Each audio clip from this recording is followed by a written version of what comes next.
Good morning. This is a Monday morning qualified. Happy Cinco de Mayo. Oh, that's right. It's Cinco today. I totally forgot Yeah, about it this. is. Yeah, holiday that I think the most Americans don't really know what it means outside of they think they just eat uh, Mexican food and drink margaritas. But Oh, that's not what it is. that is not what it is Just at kidding. all. It is actually I believe it is the Mexican army overran an attack from the French. I believe is what it is. French. Well, I'm not even going to comment on it because I am embarrassed. Like, I know that there's a reason other than eating Mexican food and drinking margaritas. I know that, but I'm not going to go down the path of saying But that is not what we're going to talk about today. We're actually no. mixing it up. So today is all about magnetism. Wow, that's a tough word. Sure. Okay. We're going to talk about magnetic fields Mm-hmm. versus funnels. And I think it's something that this is going to be different, right? Different kind of conversation. It is a different kind of conversation because everyone is, if not, I don't want to say everyone, but a lot of people are still very stuck in the funnel mode when it comes to marketing. Like that everything is following Yeah. this I linear. think it's just funny. I mean, if you even just Google or even ask any AI tool, like, give me an image of a funnel, which I guess, I mean, a funnel is, like this. But I think we all, just like how marketing, the 4 Ps of marketing doesn't exist anymore as what it was, funnels have also changed, right? It is not linear. The way people buy, especially in B2B, is not a linear approach. So, what we've talked about is building a magnetic field. Dun, dun, dun. Yes, it's very What the hell is a magnetic field, Miss Swedish Fish? I mean, it is in the easiest explanation what it sounds like. You draw people to you, but instead of this being like a funnel and everything following same linear path, like you have different fields and different places where you draw people in. Yeah, I think the key in all this, when we think about funnel, it's a traditional top of funnel, middle of funnel, bottom of funnel, close, right? I think what people forget in funnel management and what we're talking about is when we often refer to it as the flywheel, is that people in different parts of the company buy different ways, right? So not everybody just they don't go to realaccess.com and say, I'm going to buy marketing services. No, That's how it is. Like, that's I not, wish. yeah, that'd be great. Uh, that's not how it works, right? Nobody goes to a website and just says, I'm going to instantly buy your services. I mean, maybe Amazon, but you have to think about the buyer path. So like where you might go may be different than where I may go, right? Yeah, and I think the best way to understand this whole concept is to look at yourself whenever you're going to make a purchase. It doesn't matter if this is a B2B or B2C, whatever it is. You don't, or at least I don't think most people just go to the first place to buy. I mean, this doesn't necessarily entail milk or something simple and easy and cheap, but if you're going to buy a car, you do your research, right? Yeah. You do all the research, you read about it, you talk to people, and the same thing is happening in any other field. So when people hit your website, they've already read about everything. They've already looked on Reddit and talked in different Slacks group and asked their network. All of these places, they've already been there. Yeah. Before they even have a call with you. Yeah. Yeah.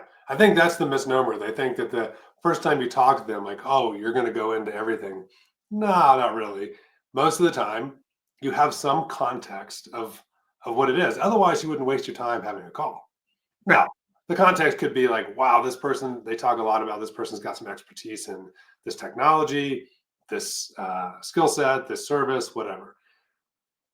But they already know. They already know something before they start. Yeah, and that's the whole magnetic field and what you need to feel as an organization or a company. You need to make sure that you actually target all of those different angles, like that you're in Slack talking about whatever topic or solution it is, or that you have this microsite, or you like whatever it is, you need to be in every single place and not ever think about that a person is going to go from here to here to here to here because they're going to come in from everywhere. Yeah, I mean, think about it. I mean, again, we talk about the flywheel. Think about it as multiple flywheels spinning all at one time, right? And in different places. So if somebody's trying, you could have a research report, right? That's published out on, a site. It could be your website. It could be a third-party media site. It's out there, right? You could also have a playbook that's on your own site or in a Slack group or in a community that's talking about, X services. You could have FAQs. Like you have all kind of different things out there, but they're in different spinning flywheels that are all going to be providing that pull, right? That pull into information that somebody wants to have. It's just not going to be all in the same place. Right. And I think we did talk about it in the newsletter, about kind of some different buckets that you can think of when you do this, where one could be problem recognition, like what content, what message do you need to talk about solving a problem, and then, or just like defining the problem, like cost calculators or tools that are helping the user figure that out. And then you can move into solution validation. And that's where you have your case studies and walkthroughs and playbook, like you just mentioned, Nick. We also have risk mitigation. I think those are really, that's what I search for. Like what can go wrong?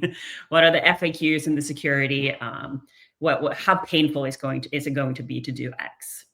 Yeah. I think at the end of the day, it's all about, I think you nailed it. Think about yourself and think about what journey do you go on, whether you're a consumer in B2C, B2B.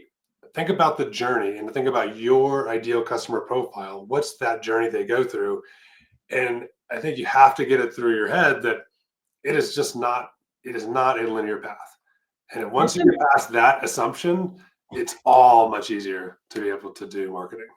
There's some really fun memes on this, like the whole like how a funnel is not a straight linear path, and like this all like spaghetti on a wall kind of situation, because that's really what it is.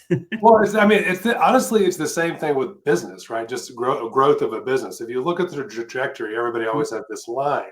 That's not how actually business works, right? It's a squiggly line. You obviously want it to go up, but it's up and down, up and down, up and down. And then you're trying to get consistency over time. But the key is control the journey. At the end of the day, that's the message here. Control the journey when you're in marketing. Have that magnetic field to be able to pull things in. Someone calling you? That's what happens when you don't turn off Teams. Well, that's it. Wait. Oh, wait. No, we have. Oh, wait. We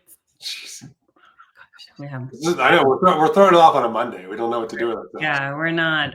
We even had another topic. We have a second topic. I totally missed that too. This one is quick, but I do think it's worth mentioning. Okay, you got it. Go ahead.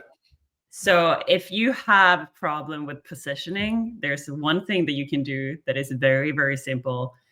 Go to any forum, whether that's LinkedIn or Reddit, wherever you read or think that your audience might be using. Go there and search why I stopped using X competitor, solution, product, whatever, and see what people are saying about it, why they stopped.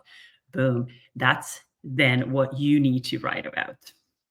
Yeah, I did this. I just played around with this over the weekend. It is, it's good. It can be also very humbling depending on what you put in there. So yeah. I think this is a good way.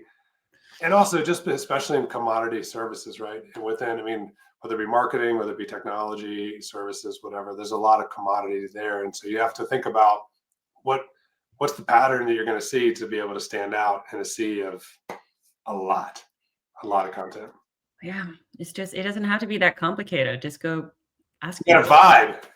You got a vibe. Go vibe. Go vibe. Okay. Now final. Okay. You ready? All right. This is how I feel every Monday morning. I have a lot of Post-it notes on my desk. I also save a lot of them. I put them all on a wall. So I can relate to this. It's kind of an Alice Cooper-esque, Post-it note. Yes, it's a great meme. It's a great, and it says a lot. All right. Well, that is it for Marketing Qualified today for the rundown on a Monday.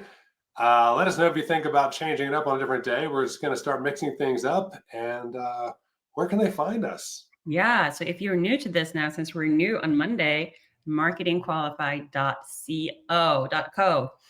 Go there, subscribe to get the latest on B2B and marketing. If you're in the channel game, you should also check out partnerscience.tech. And of course, we have channelvice.com as well for all the media technology news that's going out in the marketplace. So we have lots out there. Enjoy, and we will see you next time.